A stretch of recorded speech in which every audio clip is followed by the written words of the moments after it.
Bien, aujourd'hui, je voudrais reprendre le thème que j'avais déjà développé dans une vidéo qui était intitulée « La dictature sanitaire ».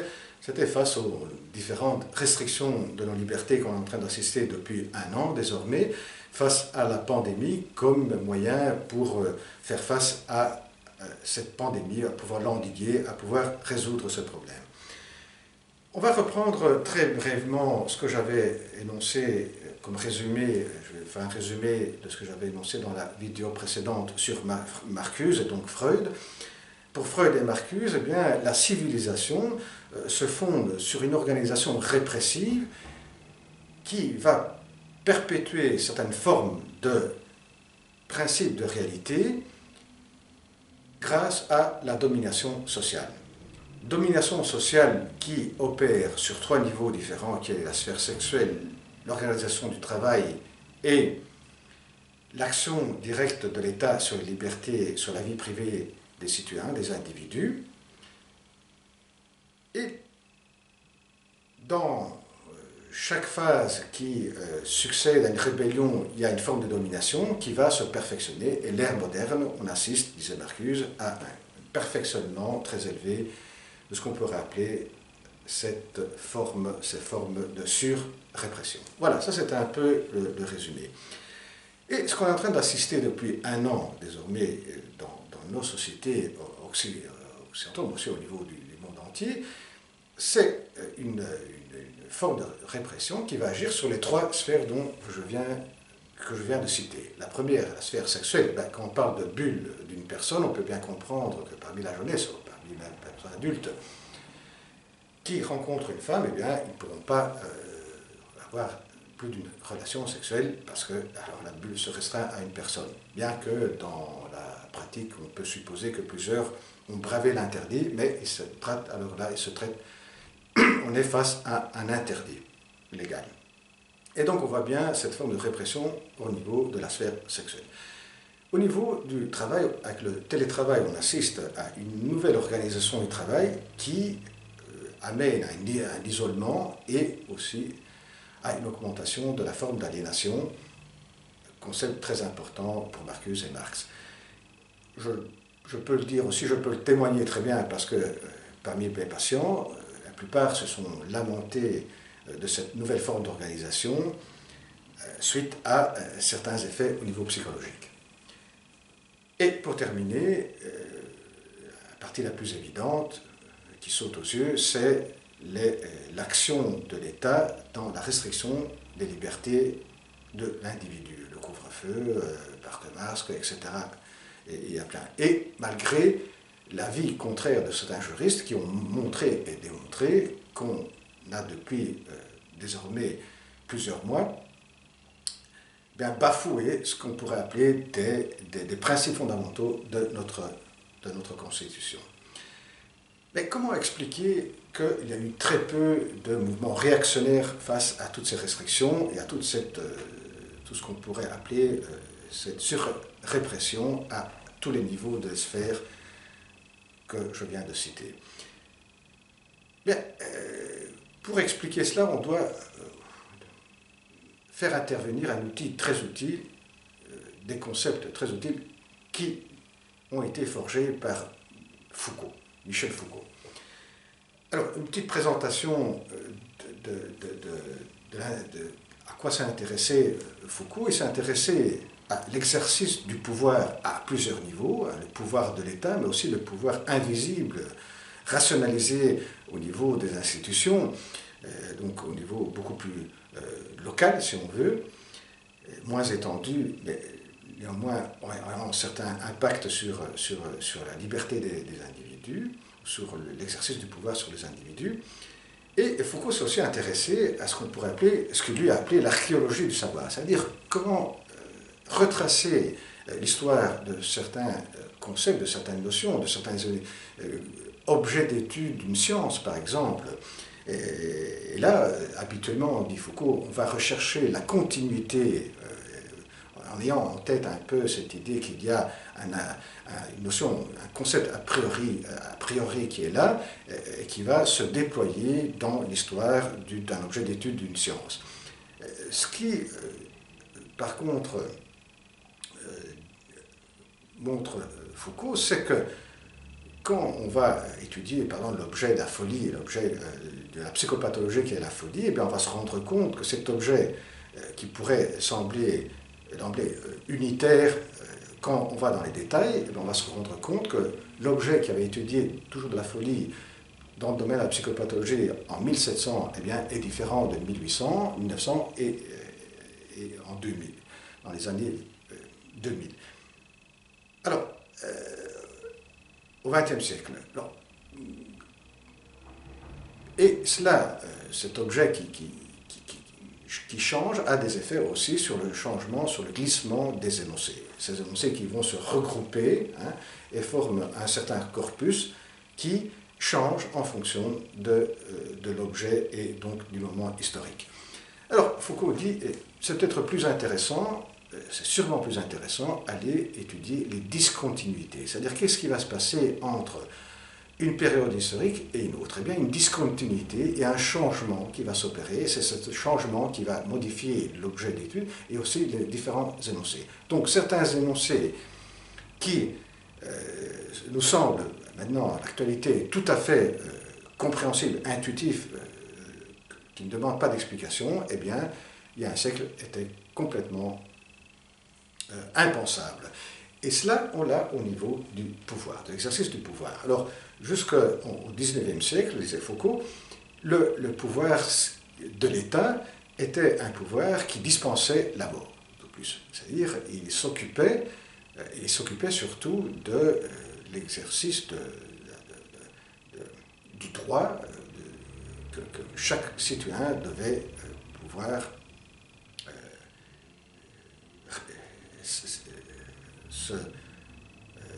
devoir respecter certains droits et certaines règles, réglementations.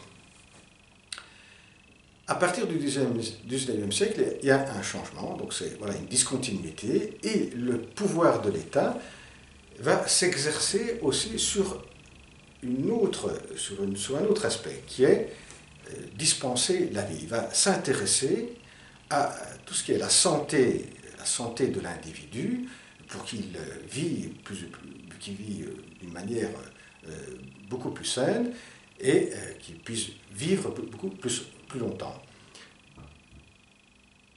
Et pour arriver à ça, il va exercer son pouvoir au niveau du corps, un assujettissement du corps de l'individu. Certainement, cela est une avancée parce que ça permet aux citoyens, aux individus qui habitent dans un état, de pouvoir accéder à des soins de santé. Voilà. Mais, dit Foucault, il y a aussi un côté sombre dans cet exercice de pouvoir. Imaginons que l'État dise « Vous devez respecter cette règle parce que sinon vous risquez la vie ».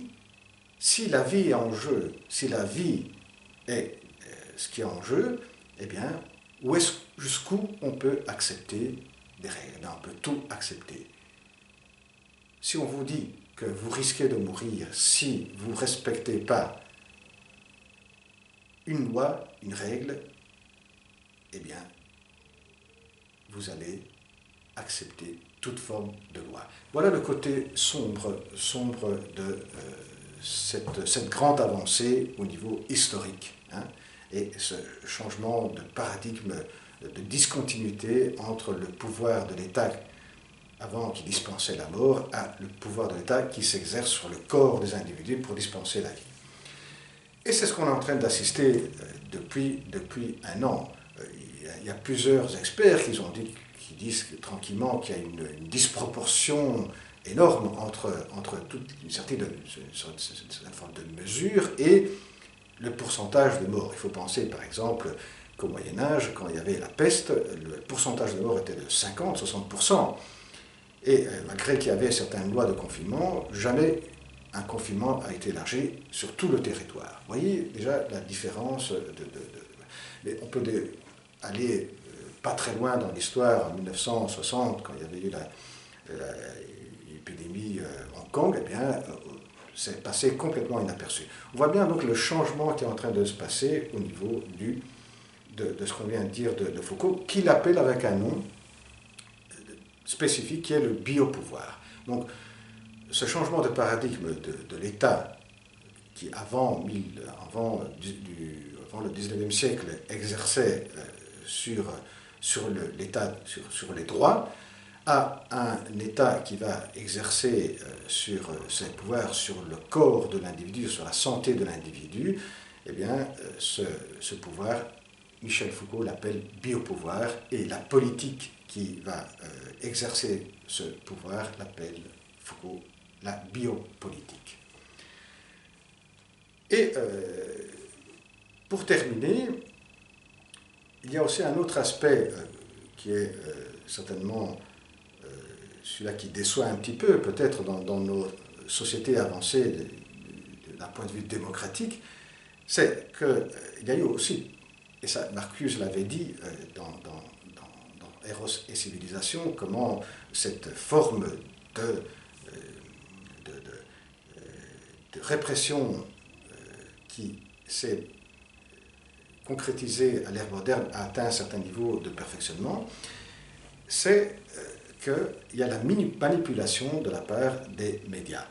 Et c'est ce qu'on a assisté depuis un an. C'est-à-dire qu'il y a toute une machinerie de manipulation au niveau des médias qui ont accentué cette peur du virus en montrant chaque fois le côté, très sombre des morts, à côté de notre santé qui est en péril continuellement. Et du côté, en appuyant aussi le côté des experts, et là on voit bien le comité des experts, donc le pouvoir politique qui va confier le propre pouvoir dans les mains d'un groupe d'experts en disant voilà, on écoute les experts, c'est quand les experts nous disent qu'il y a certains pourcentages de cas qu'on peut remettre en route, on peut enlever certaines restrictions. Et on voit bien comment le pouvoir politique se met dans les mains du pouvoir médical. Et dans ce pouvoir médical, ce qui est très important à remarquer, c'est que dans ce groupe d'experts, on n'a pas tenu compte de tout le côté mental, du côté, on peut dire, de la santé mentale. Et ce qui est aussi très important, c'est qu'on n'a pas tenu compte aussi des experts qui n'étaient pas d'accord avec une certaine ligne de pensée. Et cela, on l'a vu aussi au niveau des plateaux télévisés, au niveau du journal télé, où on voit toujours les mêmes figures d'experts qui maintiennent une continuité pour garantir une certaine pensée, une pensée unique au niveau de la pensée du savoir médical. Et peut-être on est presque comment dire, poussé à parler de dictature sanitaire, bien qu'on n'est pas vraiment à ce niveau-là, mais ça se rapproche, et de donner très peu de parole à tous les experts qui ne sont pas de l'avis, pour ne pas paniquer les gens, pour soi-disant ne pas donner des avis contraires. Mais c'est le propre de la démocratie, de pouvoir démocratiser aussi les avis différents, de les mettre sur le plateau et d'en discuter. Ça n'a pas été fait du tout. Et pour terminer, on va parler aussi, et là c'est très important, la lecture de Marcuse, qui fait une lecture marxiste de la société, où il y a une lutte de classe. Eh bien, toutes les restrictions qui ont été mises, et le confinement, le premier confinement, et maintenant aussi le deuxième confinement, ont creusé les inégalités, ont augmenté, accentué les inégalités sociales. C'est-à-dire que quand il y a eu le premier confinement, ce n'était pas la même chose pour le confinement d'une personne, d'une famille qui a une villa avec la piscine, avec une famille de 6 personnes dans un appartement au centre, au 5e étage, de 40 mètres carrés. Voilà. On voit bien la différence, la souffrance que ce confinement au niveau psychologique a eu comme impact sur la famille de 6 personnes dans un appartement de 40 mètres carrés, et les impacts aussi sur la santé mentale, sur le couple, beaucoup de divorces, etc. Mais il y a aussi ce qui va se creuser, mais accentuer d'inégalité entre les riches et les pauvres. Finalement, voilà, va s'accentuer cette lutte de classe dans le futur, parce qu'avec la grande crise économique qui déjà est en route et qui va s'annoncer, eh bien, on va voir se creuser encore beaucoup plus et on va voir après les pauvres avoir du mal. Et là intervient la notion que Marcuse avait mis comme très importante à côté des deux principes, qui est le principe de surrépression et le principe de rendement, qui est la pénurie. C'est-à-dire que l'être humain, pour pouvoir satisfaire ses besoins, ses désirs, ce qu'il aime bien, eh bien, il doit travailler, il doit pouvoir trouver avec fatigue ce qui lui sert. Et ça, c'est le travail qu'il peut lui donner. Alors là, il devrait après être disposé à augmenter ses heures de travail et donc à augmenter sa forme d'aliénation et pour finir, à diminuer ses plaisirs. Eh bien, à la prochaine vidéo. Au revoir.